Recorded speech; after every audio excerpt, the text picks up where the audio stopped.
మన ప్రభువును రక్షకుడైనటువంటి యేసుక్రీస్తు వారి నామములందరికీ శుభాభివందనాలు. ప్రియమైన దేవుని బిడ్డలారా, దేవుడు మరి యొక్క ఉదయకాలాన్ని మనకిచ్చాడు. అందుని బట్టి దేవునికి మహిమ. ప్రియమైన దేవుని బిడ్డలారా, ఈ సమయంలో వాక్యాన్ని మనం ధ్యానించుకుందాం. ప్రతి ఉదయకాలమున వాక్యాన్ని ధ్యానిస్తూ ఉన్నాం. వాక్యం మన జీవితంలో ఎంతో ఉపయోగకరంగా ఉంటా ఉంది. ప్రియమైన దేవుని బిడ్డలారా, మీలో కొంతమంది ప్రతిదినం కూడా ఫాలో అవుతున్నారు, వింటున్నారు. అందుని బట్టి దేవునికి మహిమ. మీరు విన్న వాక్యాలను వేరే వాళ్ళు కూడా షేర్ చేయమని ప్రత్యేకంగా కోరుతూ ఉన్నాను. ఈరోజు వాక్యాంశం మనం చూసుకుందాం. మన అక్కర్లను ఎరిగిన దేవుడు, మన అక్కర్లను లేకపోతే అవసరాలను ఎరిగిన దేవుడు. దేవుని లేఖనాలను పరిశీలిద్దాం. మత్తయి సువార్త 6వ అధ్యాయం 8వ వచనం చదువుకుందాం. మీరు వారి వలె ఉండకుడి, మీరు మీ తండ్రిని అడుగక మునిపే మీకు అక్కరగా ఉన్నవేవో ఆయనకు తెలియను.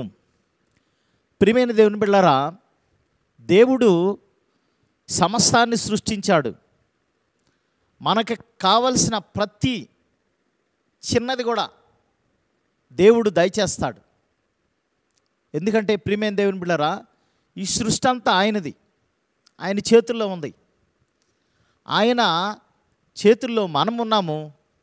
మనల్ని ఆయన పోలికలో, ఆయన సృష్టిలో మరి ఆయన స్వరూపం చొప్పున చేశాడు కనుక మన అక్కర్ను ఖచ్చితంగా ఆయన ఎరిగి ఉన్నాడు. మనం అనుకుంటాం, కష్టాలు వచ్చినప్పుడు, బాధలు వచ్చినప్పుడు దేవుడు ఎక్కడున్నాడో, ఇన్ని శ్రమలు పడుతున్నాను కదా, ఇన్ని బాధలు పడుతున్నాను కదా, నిజంగా దేవుడు నన్ను చూడలేదో అనుకుంటాం. లేదు ప్రియులారా, దేవాతి దేవుడు మన అక్కర్లను ఎరిగిన తండ్రి, మన పరలోకపు తండ్రి. ప్రియమైన దేవుని బిడ్డలారా, మత్తయి సువార్త 14వ అధ్యాయంలో మనం గమనించినట్లయితే ఒక ఇన్సిడెంట్ అక్కడ చూస్తాం. యేసు ప్రభువారు 3 రోజులు ప్రసంగం చేసిన తర్వాత కొండ మీద వారు వెళ్ళిపోయే సమయంలో ప్రభువారు వారి ఆకలిని ఎరిగి ఉన్నాడు. వారికి ఆకలి అవుతుంది అని ఎరిగి ఉన్నాడు. ఖచ్చితంగా 3 days తర్వాత ఖచ్చితంగా ఆకలి అవుతుంది.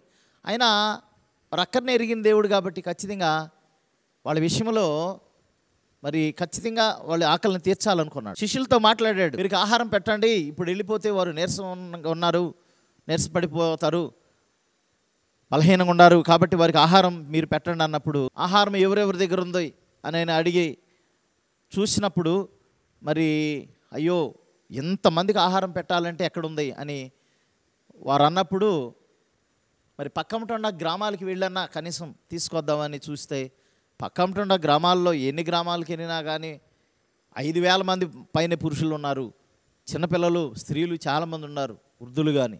మరి వీళ్ళందరూ లెక్కలోనికి రాలేదు. వీళ్ళందరికీ ఆహారం సమృద్ధిగా దొరకాలంటే కష్టమవుతుంది. శిష్యులకు అప్పగించాడు ఆ బాధ్యతను, వారి విశ్వాసాన్ని పరీక్షించాడు. ప్రియమైన దేవుని బిడ్డలారా, కానీ వారు ఫెయిల్ అయ్యారు. అయ్యో ప్రభా, మా వల్ల కాదు అని.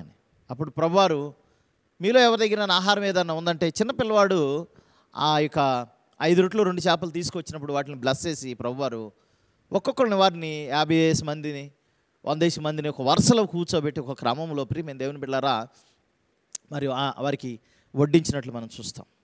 ప్రియులారా, మనం గమనించండి, యేసు ప్రభువారు మరి యాకోబు రాసిన పత్రిక 2:16 అన్నట్టు సమాధానంగా వెళ్ళుడి, చలి కాచుకునుడి, తృప్తి పొందుడు అని చెప్పే దేవుడు కాదు. ఆయన ఖచ్చితంగా వారి అక్కర్లు తీర్చే దేవుడు. వెంటనే స్పందించి మరి వారి అవసరం తీర్చాడు, అక్కర తీర్చాడు. కాబట్టి ప్రియమైన దేవుని బిడ్డలారా, మనం కూడా నేటి దినాల్లో అనేక మంది అక్కర్లో ఉన్నారు. మరి ముఖ్యంగా స్వార్థీకరణ చాలా ఇంపార్టెంట్. ఏ అక్కర్లో ఉన్నారు ప్రజలు? అందరికి ఆహారం దొరుకుతుంది, మంచి ఉద్యోగాలు ఉన్నాయి, పేదలు దరిద్రులు మరి ఎవరు లేరు. కానీ స్వార్థ అందక పాపం అనే దరిద్రతలో చాలామంది ఉన్నారు. వీరందరికీ స్వార్థ అందాలి. మరి స్వార్థీకరణ అంటే ప్రపంచంలో ఉన్న ప్రతి నలుమూలలో ఉన్నటువంటి ఆత్మీయ ఆకలిలో ఉన్నారు ప్రజలు. వారందరి అవసరాలు తీర్చాలి.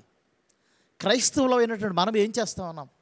మందిరాల్లో కూడుకుంటున్నాం, మనమే మీటింగ్లు పెట్టుకున్నాం, మనమే ప్రార్థనలు చేసుకున్నాం, మనమే ఎక్కువ వాక్యాలు వింటున్నాం. నశించిపోయే ఆత్మలు అవుట్ సైడ్ చాలామంది ఉన్నారు. మన చర్చిలో కూడేది మా అయితే ఒక 5%, 100 మందిలో కూడతామేమో, మిగిలిన 95% ప్రజలు బయటే ఉన్నారు. వారందరికీ స్వార్థ చేయాలి. యేసు ప్రభువారు అదే చేశారు. ఆయన వీధులు తిరిగారు, గ్రామాలు తిరిగారు, అనేక మందికి స్వార్థ చేశారు.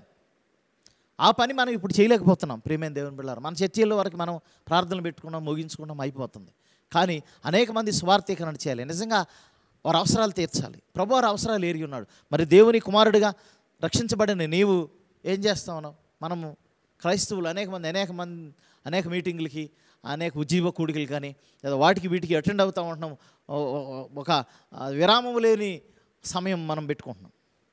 ఓకే, మంచిది, మనం సమృద్ధిగా తింటున్నాం, బాగా బలపడుతున్నాం.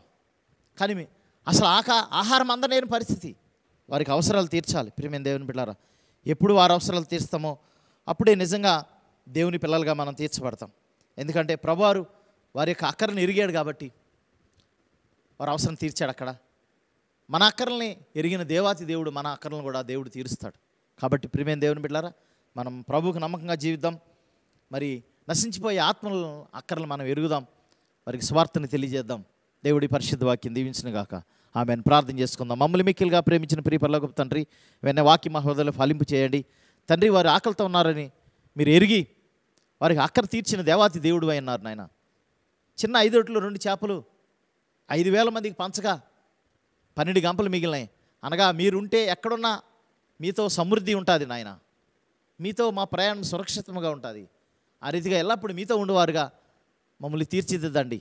మా అక్కర్లు ఎరిగిన దేవుడిగా మీరున్నారని విశ్వాసం మాకును మా ప్రియులకి దయచేసి మీ సన్ని తోడుగుంచమని, అక్కర్లో ఉన్న వారి అవసరాలు మేము కూడా తీర్చుటకు కృతనిశ్చయంతో ముందుకు కొనసాగట కృప చూపించమని యేసు పరిశుద్ధ నామమున అడిగి పెట్టుకుని ప్రార్థన చేస్తున్నాం తండ్రి. ఆమెన్. మన తండ్రి అయిన దేవుని ప్రేమ, ప్రభువైన యేసు క్రీస్తు వారి కృప, పరిశుద్ధాత్మని సహవాసం చేరి మనకును సకల పరిశుద్ధులకును ఎల్లప్పుడూ తోడే నడిపించును గాక. ఆమెన్. అందరికీ వందనాలు. ప్రియమైన దేవుని బిడ్డలారా, మరే కొద్ది కాలాన్ని కలుసుకుందాం. అప్పటి వరకు దేవుని దయ కనికరం మీ మీద ఉండును గాక. ఆమెన్.